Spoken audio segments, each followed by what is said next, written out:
Hey guys, my name is Jerron Marsh. I'm a musician and producer. I'm the touring keyboardist for the band Black Pumas out of Austin, Texas. And I also am releasing music under my own name, Jerron Marshall, mostly jazz and hip hop together.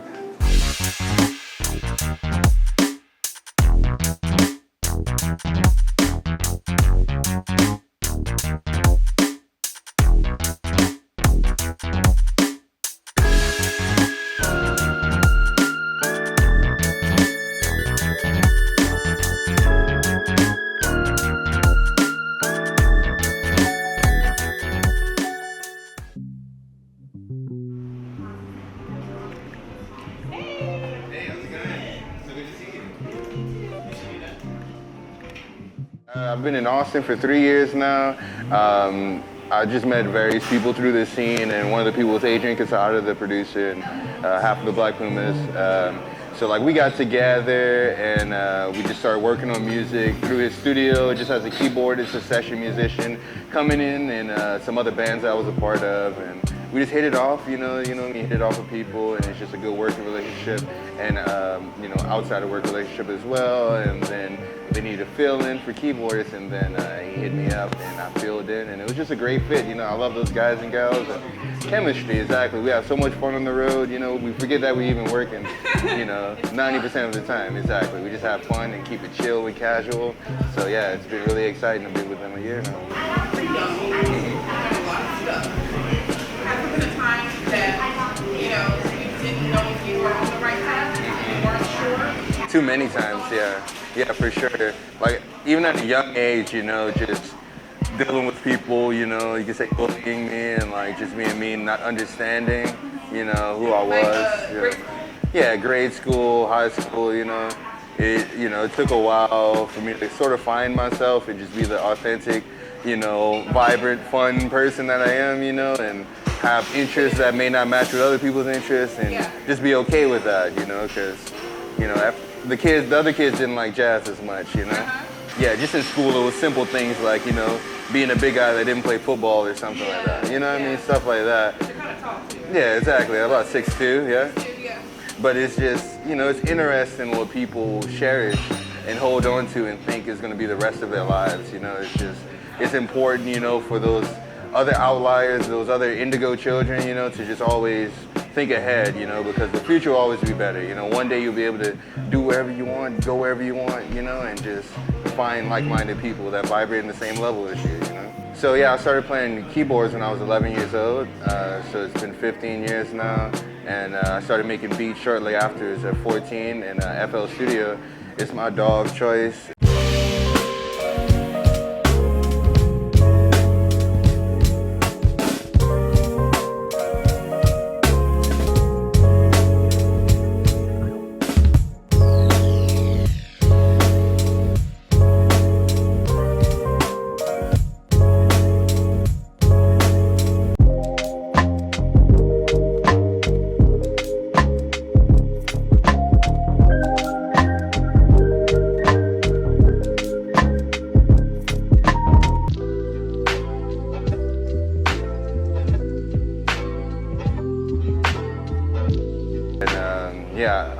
I went through a lot of phases where, I was doing a lot of electronic music. It's the first thing that grabbed me. Then when I was like 18 or so, I started sampling vinyl religiously, being a boom bap, like golden era hip hop guy, I'm kind of going back in that direction now. I just got a drum machine and a new turntable. I thought you sampling, creating your own. Yeah, exactly. Right. I know, that was a fun one. Yeah. So it just started off as like a jazzy, low fidelity beat, and I just went with it, and it was a good learning experience for sure. I would always just stay inside and make my beats, just for myself, so it's that's one thing for sure, the collaboration, be able to go in the studio and be like, hey, I want to do this, let's figure this out, let's work together to find out the end of it all, so that's been really cool to do here, just working with more A lot people. of creativeness going on, a lot of growth, developing your whole skill set, and just continuing to improve on what was already great. Right. What already was like confident in, what I already knew, Yeah. And that's just another message for people too, like be confident in who you are and just know what's on the inside. You know, that's what's important. You know, one day people will see the light that comes through. They'll get it. Yeah, they'll get it. You know, But until and they'll then, love you for it. Yeah. be strong in what Be your strong. vision is. Yeah, be Right. strong in your vision. Yeah. That's beautiful. All about vision. Absolutely. I would just say be confident in yourself. Just always work on your craft, you know, from a place of passion, right? You know, like you really want to play guitar, piano, learn a song, play a song, create a song, just go for it, right? Just follow your heart, make it for yourself, you know. The man in the mirror is the only person you have to impress, right? So after you're done impressing yourself, then just go out, you know, meet people, because I promise you, it's somebody that's just like you, just getting started, and, you know, and one thing that you always want to do is network out. You know, you never want to look up and be like, this person is on the Billboard charts, this person did a European tour, whatever it is. Always just look closely to your friends, you know, that you have the ability to make music with, you know, and like, you might find a drummer you want to jam with, a singer, blah, blah, blah, etc. And then you'll build a nice tribe for yourself, and you know, you'll find other like-minded people. So just hold on, man. We all been there before. 2-3 years ago, I couldn't afford the keyboards I wanted, and now some of my favorite companies just give me discounts on the things I wanted, just because you just keep working hard. You know, I remember playing on, you know, the cheapest thing I could find, you know. And so, man, just always believe in yourself. Always be your authentic self. You might be around people that may not understand. They may not understand what's going on with you. They may think you're different, but you're not really different. Because when you look at the population in mass, there's someone just like you, you know. Turn on the TV, it'll be somebody that's great at doing what you love to do. You know, look at Billy Porter or something, you know. The guy's killing it. You know, just always be yourself. Always look to the people that are just like you. Don't worry about the people that aren't like you, because none of you guys are different, because we're all different.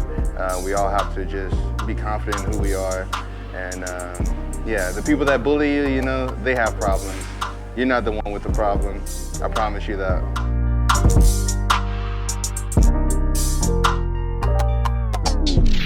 Alright, in today's video, I really want to like make a sample and then flip it. So I'm excited. Let's get it.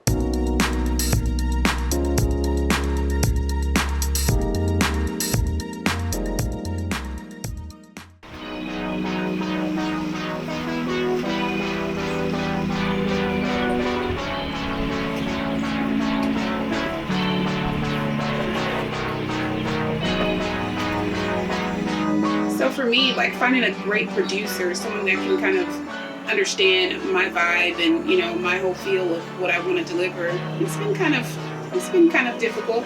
And then I kind of ran across a 17-year-old named Versus, and he got it. I fell in love with his music. I fell in love with his style of producing and the creative process. There's a lot of elements going on, and I'm a complex person, so I just feel like it really fits. I have other producers I work with, but he's pretty special to me, and I kind of want to see if we can get him on a call and kind of let him share some of his story as well. Hey, Hey, what's up? how are you doing? Doing great, how about you? Good versus. You working on some stuff, or you got some time to chat a little bit? Yeah, a little bit. Yeah, so I wanted to talk about Headspace and, you know, just like your creative process on that. I have pretty much written, for the most part, most of it, so I was gonna send that to you, but can you talk about like how you came up with that concept? It's different, it's a dope song. Yeah, definitely. Yeah, around that time is when Tyler the Creator's Igor dropped, so I was like extremely inspired by that. So I was trying to make something that had like different parts to it, like it wasn't just like Transitions, right? Yeah, for sure. Like, so like it went from like this like kind of uplifting, like happy sort of vibe to like this extremely like dark, like drum heavy, like part. It evokes so much like different emotions, you know? It's like, Yeah, for sure. and then it's like boom, you know, when the beat drops, it's like Yeah. yes. Yeah. So maybe talk a little bit about like your music journey. How did you get into this, and what all instruments do you play? Yeah, for sure. There's definitely a lot of stuff. So my parents put me into piano lessons when I was like 3 years old.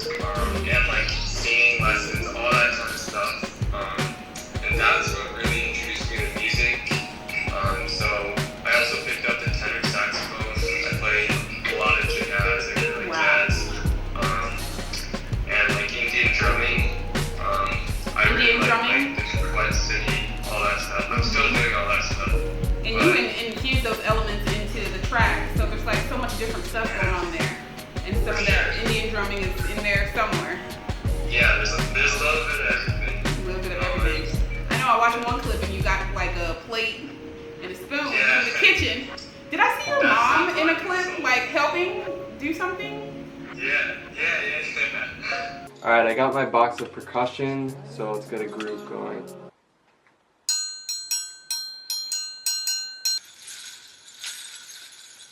I don't really know what I'm doing, to be honest, but...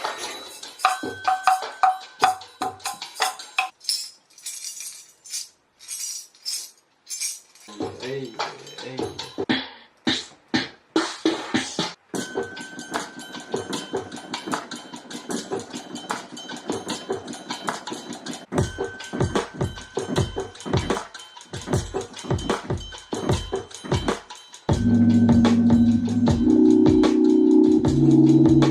The specific Omnisphere sound, if you like hold down a chord then press another note, it like does this cool thing. Like every other note is like this cool synth pluck thing. That's sick.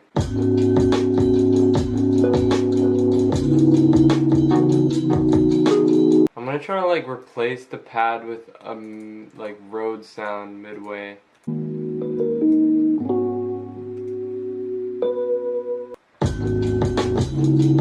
Oh my god.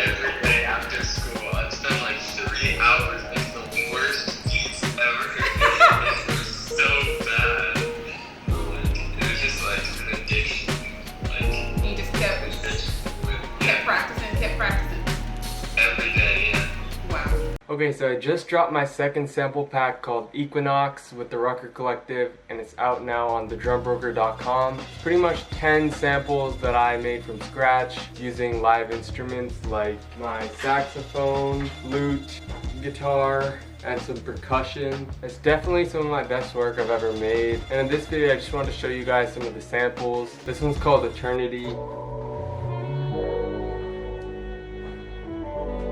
Some like jazzy stuff. Make all kind of tracks, what type of music genre gravitates to your work the most? It's definitely not just fun, it's a blend between a lot of stuff. Yeah. I'm really into like jazz, as I said, and like a lot of like old school hip hop, new hip hop, all that stuff. You work with like rappers? Yeah. Oh yeah, this one called Wealth and Power. Timbaland actually flipped it. I'll play that right now.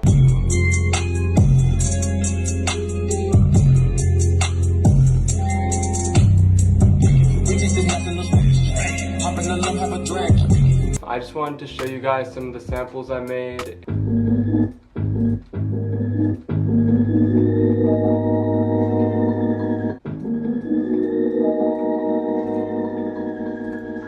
I'm gonna try to chop it up.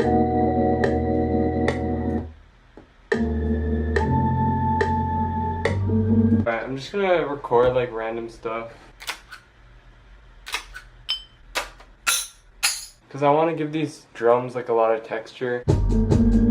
Oh yeah, that hi-hat's nasty.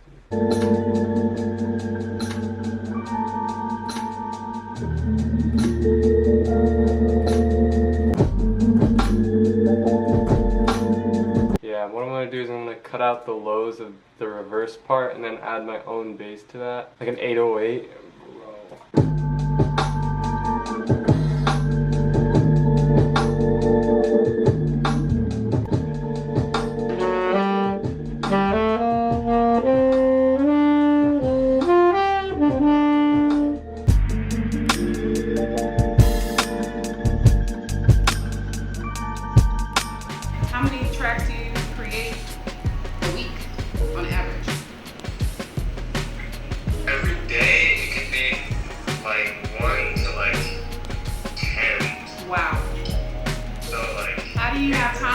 all that? How are you juggling all of this? It's At 17 years old. It's crazy. yeah. I don't know, just an addiction. Like I said, it's like drugs or like coffee or anything. Like I can't go a day without doing music. But So you find it's like therapeutic for you too. yeah, for sure. It's awesome. It's awesome. Well, I'll definitely be in touch and maybe asking you for your custom tracks.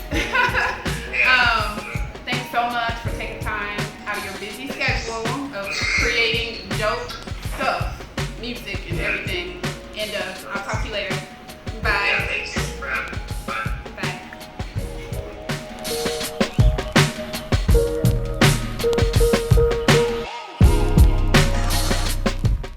We're heading over to Austin's historical East Side. It's arguably the fastest growing neighborhood in Austin, and the eclectic East Side is where old meets new. Cat cafes and boutiques are popping up everywhere. Historically a working class neighborhood, mainly populated by African Americans due to an era of segregationalist laws, is now the city's newest trendy arts district. You can find the most fashionable studios, galleries, cocktail bars on the East Side at this point. But what does that mean for the old residents and business owners who have been and continue to be edged out by this change? I'm meeting with one of them to find out more.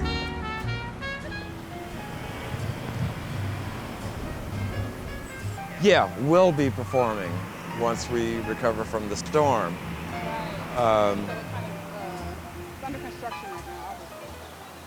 Yeah, we just actually put up a new lighting grid. When I came here, I came here as a social worker.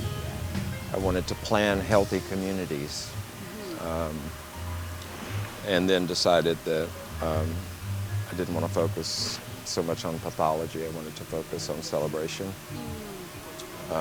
So for years I produced the annual jazz festival here in town, and I had an art gallery, and I published a magazine and did some blues documentary work and some documentary work on the history of Central East Austin. And so I started that stuff like 30 years ago, and I've been producing out of here, Kenny Durham's backyard, for the past 12 or 15 years. Wow. We do jazz, blues, soul, funk, world music, sometimes some gospel, sometimes some hip hop. I work with other producers who work with the organization. My interest is more traditional stuff, blues and jazz, funk. I'm in Soulfinger is one of the bands that I run, and the other band is a blues band called East Side Blues Syndicate.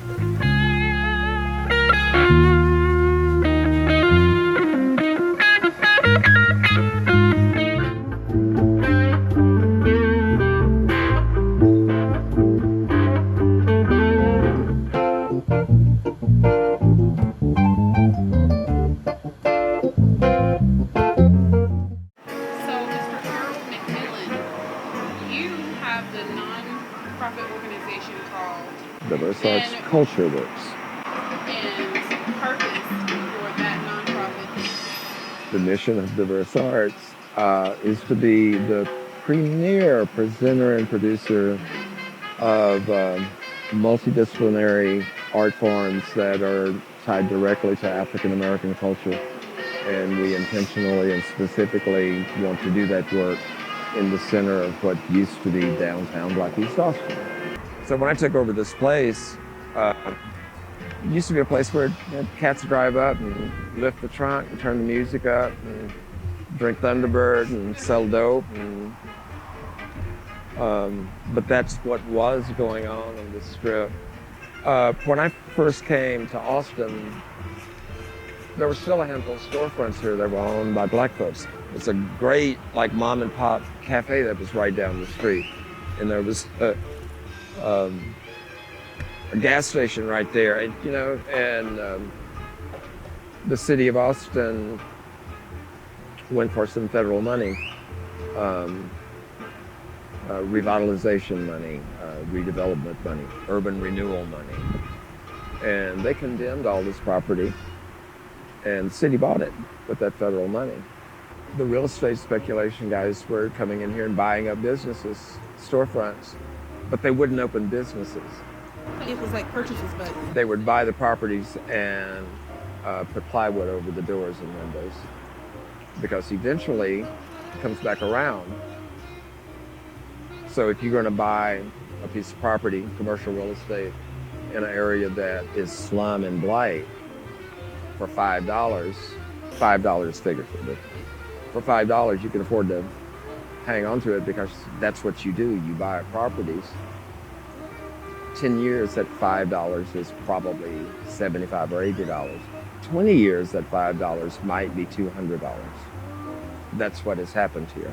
And when that happens, that means that the businesses that are trying to hang on, mom and pops, that really ain't making no money, and the people that live around this commercial corridor, they can't afford to stay here, because the property taxes then start to rise, right? So there are people that grew up in these blocks around here that they left their, like their family's homesteads, cashed out, I'll continue to get in people's faces about it, because with all of this revitalization, redevelopment, a strategic part of those things that they were going to do, preservation, cultural celebration was supposed to be key to it all. yeah. I bought a house down the street. I moved here at the front of this stuff because I was going to be able to do what I do, be right in the middle of this revitalization of this African American commercial corridor. And I'm pissed off, because that ain't what happened. And that's not going to be what's happening. Because the flip to that is that Austin and Houston and Los Angeles, there are moneyed black folks too. There are moneyed black folks that grew up in this neighborhood.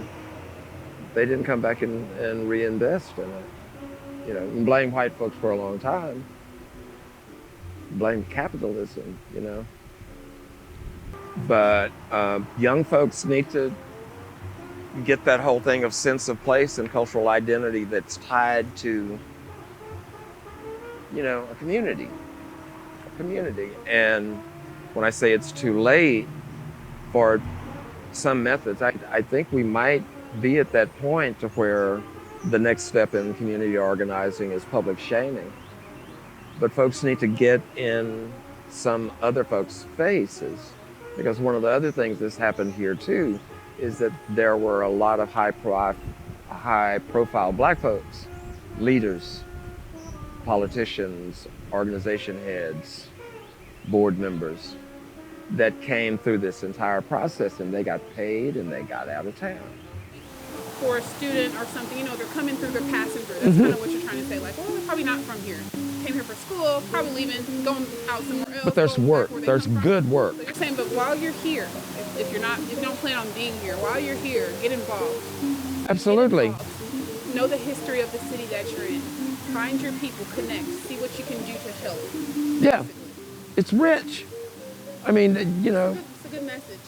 I appreciate that. Even the culture of a poor neighborhood in the middle of the city, Yeah. with all of the bad stuff and all of the good stuff that goes with it. Find out about all of it. Those are good stories. Yeah. That's where we came from, Absolutely. Thank you so much for meeting with us in this cold, windy Yeah, weather. it just took a turn, didn't it? Yeah, the sun is out, but it's cold.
electrifying.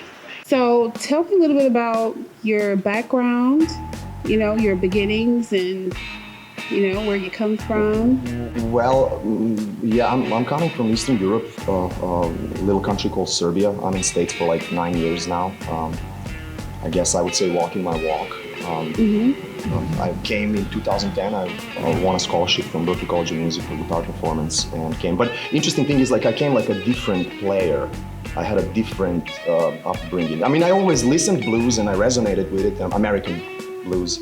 I'm honored that that was a vehicle for me to come to the States, but you know, I wanted to experience life. And when I started experiencing life, the blues just picked me and put me right there in the limelight. So, Wow. you know, by researching the historical value of this genre, I came upon Austin, Texas. Okay. And Chitlin Circuit, you know, in 60s and 70s, like this was basically a center of this genre. Players like Freddie King, Albert King, Johnny Winter, even Hendrix was here, you know, Stevie Ray Vaughan, Double Trouble, of course. Like, and Austin was like this kind of like a crucial, pivotal point of this genre. So I came to Austin, and that little tribulation continued in my life. Like, I was like trying to find the members and, you know, meeting players and practicing, and then eventually I posted an ad online, and Adam responded, and we met, and it just clicked. And then, you know, the universe sent John, and we clicked again. Band is a huge, important part of my life. I'm very blessed to have met Tio, and Tio's been my brother since we met each other. And I've always wanted to be in a band too, and I mean, that's why I became a musician, to perform music for people. It's really validation of who I am as a person. You know, we're all looking for fulfillment. We're all looking for, you know, stability in life, and a lot of times those two things don't go together. So for me to have found this at an earlier age, I'm really thankful to God. Man, something that's super duper important, probably the most important thing in my life and in all of you guys' lives too, is you have to be mindful of your thoughts. Yeah. Because your thoughts become words, and, you know, your words become actions. Absolutely. And if you keep in that negative state and then validate that negativity with your thoughts and your words, all of a sudden you're waking up and you feel terrible and you have no idea why. So, like, for me, it's super important to break that chain of telling yourself, you know, like, oh man, I'm sad because of this circumstance. When you start going on a thought path that's negative, you got to catch yourself and replace that with a beneficial thought, positive thought. Absolutely. Yeah, just taking care of yourself and like being honest with yourself is very important. And just like kind of that self-reflection and just kind of being aware of how you're feeling is important. And for a long time I just shoved everything down and compartmentalized and just to get by. But over time, like, it was like, you know, like I exploded and all these things came out. So, you know, you have to find what you love in life, find your purpose. That's what I've had to do. Whenever you do have that negative thought or that negative emotion, you have to stop yourself immediately in your tracks. You have to be so careful for your not to just fall into a pit in a matter of days, weeks, months. But you have to stop and remember that you are more powerful than your circumstances, than your thoughts, than your emotions. You know, you aren't your thought. You aren't your emotion. That's a byproduct of what you are and who you are. So you don't have to live under the ball and chain of those impulsive thoughts or those impulsive emotions. You can stand firm and be strong. We need to love, and that's the hardest thing. And love, the word love is abused. Like, everybody speaks about love and peace and positive energy, and, you know, like, and we're living in a world that is mostly opposite of that. So we need to really seriously, like, understand that that is something that we bring into the society and to the social environment. We cannot expect that from anybody. That's the one thing. So we gotta be emanating love as much as we can, and it's the hardest thing ever. And second thing, don't ever walk backwards because you're gonna trip, okay? Like literally, like you gotta walk forward constantly. Don't go backward. And there's nothing there waiting for you except a pain and struggle, you know? So it's already enough pain and struggle when you're walking forward. So when you're walking backwards, I mean, it's just like too much to bear. Listen good music, that's a very important thing. Like, you know, soak your water. Like we are mostly water, like we're programming ourselves with the sounds that we're hearing. Like try to consume the art that is gonna create, reshape your DNA and heal you.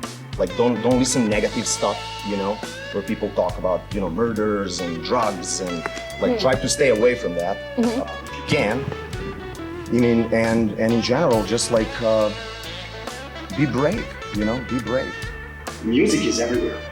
Like we are just, I mean, I hate to say the word, but like some kind of a sorcerers. Like you're just manipulating something that is already all around. Because even when we speak, you see, when we speak, da-da-da, we talk in melodies, like everywhere around. Just sit in the park and listen to the composition of the reality. Trucks, sirens, people talking, some babies crying. It's a crazy amalgamation of a compositional work that just the nature itself is doing. So when we're playing music, we're basically just taking, we're connecting ourselves in that universal everything and we're delivering. It depends on what genre you're playing, you know. So it's a huge responsibility in us as well. But everything is music, like everything. Literally everything is music everywhere. Even silence is music too.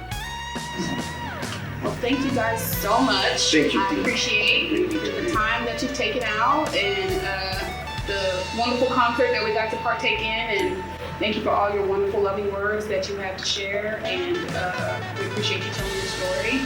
And yeah.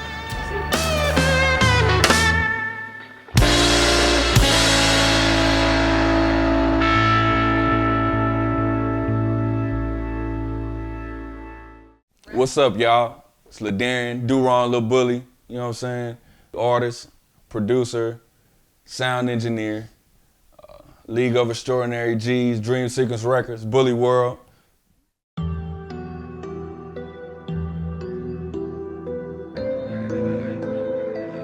Ever since I was a younger nigga, I knew that I was high.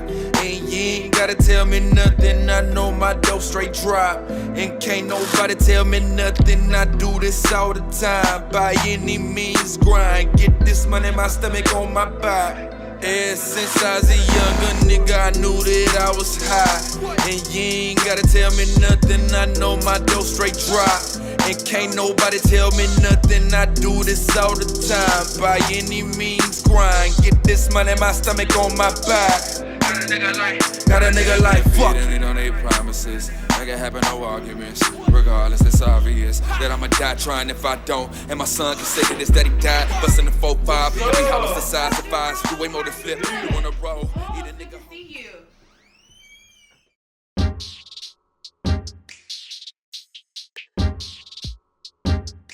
Tell me a little bit about your career. Started with the League of Extraordinary G's and Reggie Kobe. In 2012, we were on tour. After that, that was like 2012, right? Yeah, 2012 to about 2015, 2016. I started doing my own tours with Eric Dingus. Okay. Right after my uncle died, I met this dude named Eric Dingus, and we started working together real tough. And a lot of crazy stuff started happening for him in the industry. He ended up getting signed to OVO, getting signed to Drake, and we got this stuff together, got DSR together. Wow. And I started going on tours with him, going to New York. We went overseas. We did everything. So you've done a lot. You've done a lot of touring. You've met a lot of people, and you have some connections. And somehow within all of that, something happened. Something happened in life. Something transitioned. And you got into some legal issues. My uncle passed away, and I was just dealing with that. I just had to, and I was alone. I felt like I was alone in the world, so I had to like deal with a lot of stuff on my own. I'm raised by my mom. There's not really that many men around. Yeah. And when he passed away, what happened? It was like Did you real feel hard lost? on me. Yeah, I felt lost. Like You were depressed. yes, I went through depression, Big time. big time. And I feel like now I'm like kind of finally getting to the point now to where I'm getting over that. Yeah. But I didn't realize it until I stopped and thought. I was on drugs, I was doing all kind of, I was just running around like a chicken with my head cut off. Reckless behavior. Yeah, stuff just started piling up on me. I wasn't handling all of my business. I was catching little petty cases. Yeah. They put me on probation. I wasn't going and pissing for my probation. It was like petty shit, but it all ended up adding up to a lot of shit. To a lot, and yeah. then when some real shit finally did happen, then it was like, they got me now, so now I can't really, I can't wiggle out of this one like they trying to send me to TDC. Like they not trying to play with me this time. They trying to send me to prison. Like I'm finna be gone for a long time. And I got blessed this time again.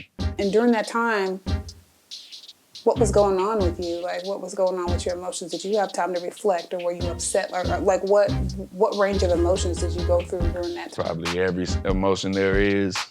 Anger, mad at myself, mad at try to place the blame on somebody else. At the end of the day, I can't really be mad because I choose who I bring around me. How do you feel as a father now? I feel like I got a lot of catching up to do.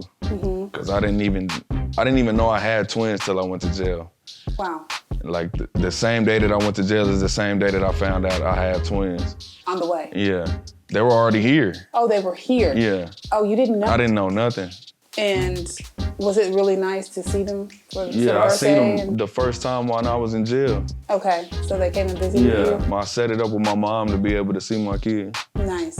So seeing my daughter for the first time through a window kind of really like... It's really emotional. Yeah. Yeah. It changed my whole perspective. And you decided you wanted to not do wrong. I need to do something else, yeah. Yeah. I've been doing wrong my whole life because I was a bad kid, but like now I'm older now, like I want to talk about put some knowledge on your brain. Like you don't always have to do wrong. Like you don't have to do everything. You don't have to be in the streets. This shit ain't about nothing. If you was a G, you was a G before you went to the streets. Like all that shit don't really mean nothing. It don't make you. That gang shit, all of that shit don't make you. I've been there, done all that. That shit don't make you a man. You've grown up seeing everybody doing it and you think that's cool. You seeing diamonds, everybody got diamonds, material things. You think that makes you a man. You think that it's infatuating. Like you fall in love with it. But like that shit is not. So the lifestyle is like glamorized. Yeah, it's very much glamorized. But it's really not that It's glamorous. not that cool. Young Jeezy told everybody to go sell dope, but he sent his son to college. That should tell you something. There's no way you can be a successful artist and be anything successful if you're in jail. It's just not gonna happen. It's not gonna happen. They try to glamorize that too, like rappers drop mixtapes in jail. Oh man, he's in jail and he just dropped some new stuff. They try to, but that dude in jail, mad in the motherfucker, he just dropped a mixtape in jail. That don't feel good. You like, man, you can't promote it the way you want to. You can't brand yourself correctly. And you're really at the mercy of whoever it is, and hopefully they're on your team and they really got love for you. Yeah, that's like anxiety riddling, you know. A lot of the greatest artists suffer from mental health. I suffer from mental health. Anxiety. It's okay if you hear voices, it's okay. It's not, go seek help for it. It's a stigma behind mental health, and that's why a lot of artists are on drugs and stuff like that, and they're self-medicating. self-medicating. And then they can get in trouble with the law and stuff because if they're using an illegal substance. End up dying because they're using the certain substance. Exactly, and it's really to cope with things that they've been through. A lot of people need to acknowledge that they have mental health issues. It's okay. A lot of Black people go through it and they don't acknowledge it, and they don't like to. There's a stigma behind it, or you're crazy, or it's not. It's okay. Go seek help. Go talk to somebody about that, because a lot of stuff that people go through, they don't talk about it. I'm really blessed to have the family that I do, because I know that at the end of the day, I'm here right now. Like I didn't even have nowhere to go. My mama let me come over here. I'm 26 with my son at my mom's house. I'm not scared to admit that. Like I came from nothing. Like this is humbling for me, and I appreciate it. Talk to God. He's always there. Meditation, appreciate life, never lose sight of what you're trying to get to. Don't get stuck in what's going on right now. Just because you're in trouble right now and you got this stuff going on doesn't mean that it lasts forever. Everything is a lesson. Learn from it. Never let any of the negativity or anything somebody else tells you get you down. If it's not positivity, if your best friend isn't telling you that you can be the president of the United States. If you're trying to be the president of the United States, then that's not your friend. You don't need to be around them. Think about where you're gonna see yourself in 5 years. And if you don't see yourself doing anything better or moving forward, then you need to reevaluate what you're doing right now in order to be able to do what you want to do in 5 years. Because it's not just right now, and them kids are gonna grow up. If you're sitting down, if you're in jail, if you're going through some stuff, you're on house arrest, that's nothing but time for you to sit there and think about what you're gonna be doing. How do you set yourself up 5 years from now? You always gotta have a plan, A, B, C, D, E, G, and F. Because if A, B, C, D, E, and G don't work, then F is always gonna work. And never stop. You stay focused. And if you're going through some mental health issues, seek help. Don't just go through it yourself. That's not something that you can go through by yourself. It's not gonna just go away. You hearing voices, get help for that. Find someone to help you and get medication and figure out what you need to do in order to make yourself productive, make you feel like you're good. You feel good about life. You feel good like about where you at right now. Whatever it is that you're trying to do, music, be a car salesman. There's DBAs and stuff that you need to get. You want to drive trucks, get your CDL. Just because you got a felony doesn't mean that you can't get money and you can't be a productive member. You don't have to go back and sell dope. Dope isn't everything. Dope only gets you so far. You can't go get an apartment selling dope. You can't build your credit selling dope. That's not how it works. You can't be a successful artist and be a street nigga and be in the streets. That's not how it works. You can have people around you that is in the streets, and yeah, you connected to the streets, but other than that, you're not finna be a successful artist and be successful at anything productive if you're still in the streets.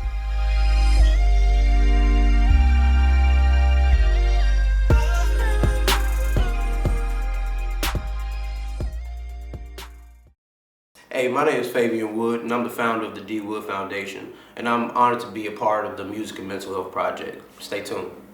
Fabian, take one.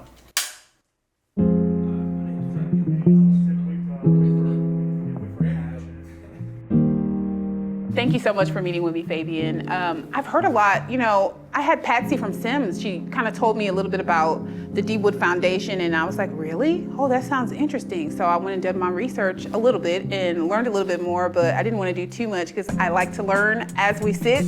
So I wanted to see if you could kind of fill me in on a little bit about the D. Wood Foundation, how it came about, and why is this mission important to you? My organization, the D. Wood Foundation, is inspired after my mother, DeAndrea Wood.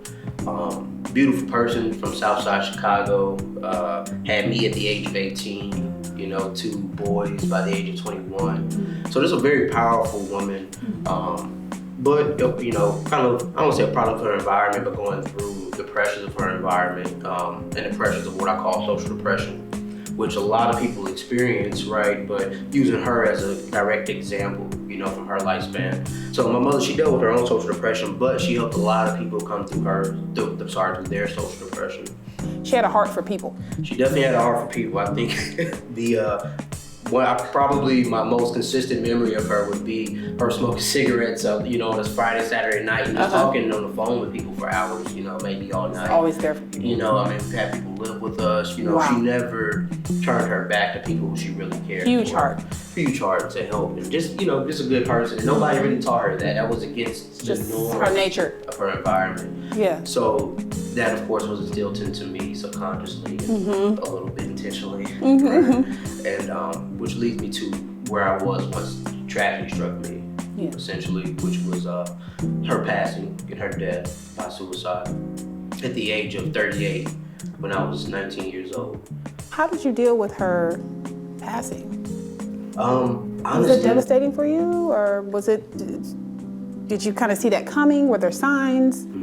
So there were signs. I can't say that I saw it coming because of the taboo nature that mental health is in our community, especially during that time. Yeah. I was just completely naive to the facts and the pressures of mental health. Yeah, and how severe, how much she may have been hurting. Absolutely. She was probably coping by helping so many people. And that was probably what she was using to keep her going. If you're putting a lot of your own mental wellness in other people and having, the dependency of having other people around you, then, when they're not there in those moments of need, it's tough to find other ways to maintain that, which is a little bit of what she experienced. Right? I think a lot of people experience that. So my mother was, she was a patriarch, and now she's passed the baton, or the spiritual baton to me. And I value that a lot. So share a little bit about the purpose and mission of the D. Wood Foundation. Yeah, so the D. Wood Foundation, our mission is to enhance awareness for suicide prevention and advocate for mental health reform in minority communities. We believe that isolation is one of the key steps that leads towards suicide, and we believe that what's necessary is, again, creating a culture of support. So we can back this with our various programs and initiatives, but our primary initiative being what we call the You're Not Alone, or YNA Fellowship. Okay. And in that group, am I mistaken, or is there arts and music and different things that are happening at some of those get-togethers? Well, of course. I mean, anything that, when you talk about mental wellness and you talk about the spirit and really just mental influence, music influences us probably the most more than anything, It can gauge how you feel, it can, gauge how you think, what you're gonna do and those things. But also it can gauge how your perception of life and how you view things. So my life and understanding around music and mental health is that there is a good parallel with it, and is one can go with the other, but it can also negatively impact us as well by some of the music that we feed ourselves, or listen to and subconsciously feed ourselves. A lot of things that, degrade people in general, that also just does put us in that progressive mindset to be open-minded to overcome a lot of the things. So D. Wood Foundation brings awareness to mental health, wants to, put that more so in the face of the community, minority groups, right? And then also advocates for mental health and advocates for suicide prevention and awareness. Correct. And we build advocates, right? With this new peer recovery space and this new peer support specialist space that we are fully in and becoming more of the umbrella for minority communities to come through this training and become into this preclinical exposure to mental health. To the mental health profession. Okay. But operating in that space and trying to get people, once we can get them to the end of that 3-phase process and having them, under our web, right, and essentially our vision of what that cultural support takes. And it does take having people who are more educated than I was when my mother passed, right? Not just on trying to be a professional, but being able to have some good peer support quality abilities. With actual life experiences who have overcome and they can relate to. Exactly, and value the resources, right? I think education and awareness is the biggest components of it all. You can go down all these different financial literacy, legal literacy, all these things that we in our community are just not aware of. And it's not our fault completely that we didn't have the access to it, but it is our fault, we don't. If we stay there. Yeah, if we understand it, we don't. Well, thank you so much for meeting with me. And where can people find you and find out more about the D. Wood Foundation? Yeah, absolutely. So you can find the foundation at the D. Wood Foundation. If you Google that, dwoodfoundation.org, on the website, and just find us in the community. Just put an ear out, put your eyes out, and when you think about mental health, think about us, and that's our goal. A lot of people experience a lot of things that we deal with, and a lot of times we may not think that other people are dealing with it. When you build yourself a cultural support, or you engage yourself in a culture of support, then at that point you're able to see a lot of the things that you may be dealing with in other people and find a good way and methods to guide yourself through the recovery. I say, again, you're not alone. I say love yourself and love those around you, and much love.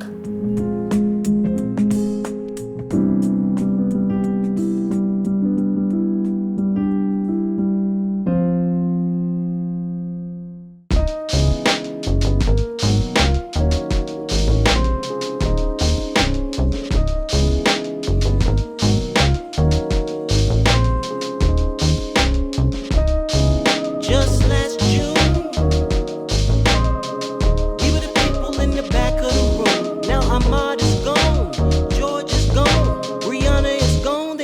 coming back home. Let's address the elephant in the